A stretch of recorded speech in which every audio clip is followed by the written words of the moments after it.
So at this point, we've prepared all of the schedules, and now we're ready to actually prepare the cash budget.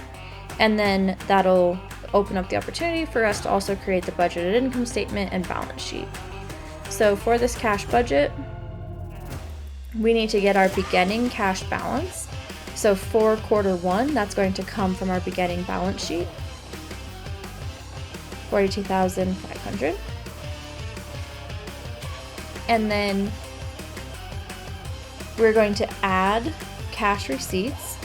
And so we'll come down to collections from customers, and we already calculated that. So we'll come back up here, way back up to the top where we have total cash collections from our very first sales budget. So we'll select Q1, and then we'll add together the collections from the customers plus our beginning cash balance. We can go ahead and fill this to the right. It's not going to fill in until we cell reference our beginning cash balance, which we can't get to until we get to the end. But if you fill the formula into the right now, it'll just update once we get that finished. On the year, we'll say equals sum and sum across the row. And if you want, you can just copy and paste that formula down to the spaces below. Once we have the total cash available, we'll start subtracting out the cash disbursements. So first we'll get direct materials. And if we come up to our direct materials budget, we have total cash disbursements. So we'll select B51. We're just gonna actually go down and do all of our cash disbursements, and then we'll fill to the right. So direct labor, we have to come back up to our direct labor budget, and we have that we'll cell reference to B62. For manufacturing overhead, we will come up to our manufacturing overhead budget, and we have cash disbursements located in B73. For selling administrative, we have our S&A budget, going too far. Cash disbursements for S&A, 107, located in cell B10, 110. Now we have equipment purchases, and so if we go back to our budgeting assumption pages, we have equipment purchases for Q1, 2, 3, and 4, so we'll select Q1. And then we also have dividends, which is going to come from the budgeting assumptions, and it says that we pay dividends of 8,000.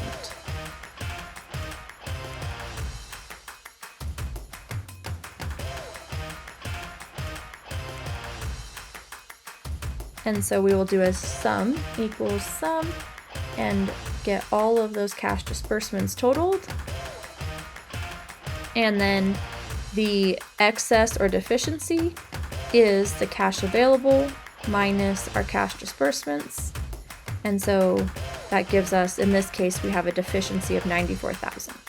So we're just going to take all of this and copy to the right, or fill the formulas to the right. And then in F120, we'll do a sum.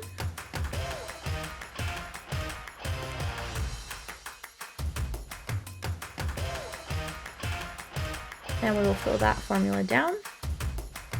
And when you fill down, it gets rid of our formatting. And so if you actually pull that down, you can say fill without formatting, and then it'll keep your lines in there. Or you could just format the lines back in if you want to. So now we're at the point where we need to figure out the financing. And this is because we have a deficiency, and so we're going to borrow money, and then we'll be able to account for what the cost of that interest is going to be right now ahead of time. If we go back to the budgeting assumptions, we see that we require a minimum cash balance of 30,000, that we pay an interest rate of 3%, and we always borrow in increments of 10,000. And so we cannot borrow $500, $5,000. We have to borrow 10, 20, 30, 40, and so on. And so if you're going to do this cash budget, you could just look at this and say, this is deficient, obviously, it's negative 94,000. So to get us up to a point of having $30,000 cash, we have to borrow a minimum of $130,000. However, I prefer to do an if statement to build it into the formula using my budgeted assumptions so that it will just automatically handle that all the time. So in the financing, we're going to use the logic of the if statement saying, if this excess or deficiency is less than the minimum cash balance, then I want you to borrow enough to get us up to our minimum cash balance in a multiple of 10,000. If not, if this is already beyond our minimum, then go ahead and do nothing. So it's going to look like equals if open parentheses, and now it wants to know what our logical test is. So what we're saying is if our excess is less than our minimum cash balance, then, comma, now Excel is saying what should I do if that is true. If that is true, we need it to return the difference of our minimum cash balance minus 94,000. However, it has to be a multiple of 10,000. And so we're going to use the ceiling function. And so if you start typing ceiling, we can see that that pops up. And so that's going to allow us to create a multiple of 10,000 that will round up, being ceiling rather than floor. And so the math then, the number, is the minimum cash balance minus our current excess. And the significance is the multiple. So we'll go to budgeting assumptions and we'll select the borrowing increments. And then we'll close parentheses. And so at this point, we're closing the parentheses on the ceiling function, but that is also the end of our true statement. So if we put a comma, then it's saying, what should I do if it is false? You can put a double set of quotations, which will just return nothing at all. Or alternatively, you could return 0 because we wouldn't need any financing. So either of those will work fine. And before we finish this, we need to lock in our budgeting assumptions, B48, so that when we pull this to the right, it updates accordingly. We're going to go ahead and finish out the B column before we come back up to the rest of the financing columns over here. So repayments in this case are only happening at the end of the year, so we don't need to put a formula here. This is just going to be 0. Interest is also going to be paid at the end of the year in this problem, so we don't need to do anything with that. So the total financing is equals sum, open parentheses, and then select all of our financing. And to get our ending cash balance, we're going to say equals the excess or deficiency plus our financing. And so now we see we have an ending cash balance of 36, which is greater than our minimum of 30. So that's great news. And we will then be able to fill this in to be equal to the prior month's ending cash balance. So if we want to go ahead and fill that to the right, we have a little bit more work to do down here to get us completed. I'm going to fill our total financing and our ending cash balance to the right as well. And so now all that's left is us figuring out this borrowing, repayments, and interest for the rest of these quarters. So we can go ahead and pull borrowing to the right. And then we need to take a moment to calculate what the interest is going to be and the repayment at the end of the year. And so I just did a sub calculation down here for us to calculate interest, but you don't necessarily have to do that. You could just do it, build it right into the formula if you wanted to. So I'm going to use an if error, and that is so that if there is no interest to calculate, that it just doesn't return an error and doesn't mess up our sum function later.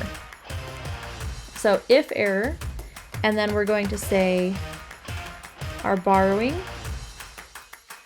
and then times our interest rate, which I already named the range INT. And then in this case, times 4, because it's going to be, if we borrowed it in Q1, we're going to pay interest over 4 quarters. We're going to change that because in the next one it's going to be 3, and then 2, and then 1.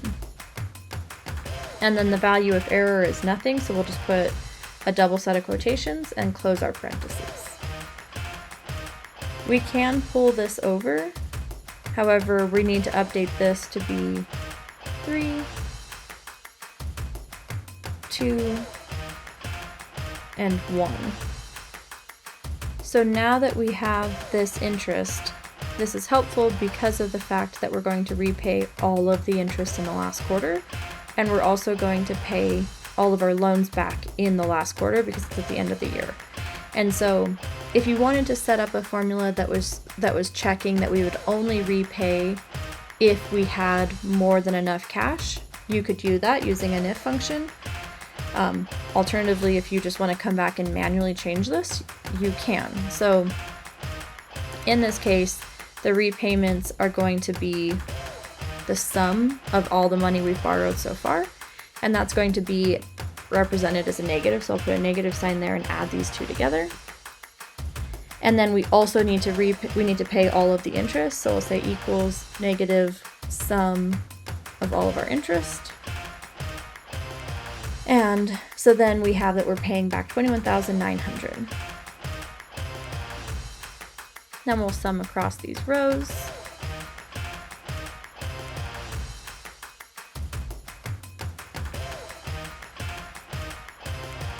So we can sum across these rows, and then here in the ending cash balance, instead of summing, we're actually just going to reference our Q4 ending cash balance, because that is our final cash balance. If you want, I just showed you an example of creating this cash budget visual. And so if you pull our beginning balance cash for these 4 quarters, and then our operating cash flows, and so that's going to be equals B117 minus B126. So our cash from collections minus our disbursements will give us operating cash flows, our financing, and then our ending balance. And then, we'll pull these to the right. And then what you can see is a nice visual representation of each of those 4 quarters that, oh, and this looks like it's backwards because this is Q4. So I would like to flip this so that we had, oh, wait a second. Let's see. Yeah, this Q1 is at the bottom. I would flip this so that Q1 is at the top, but we have a nice visual there.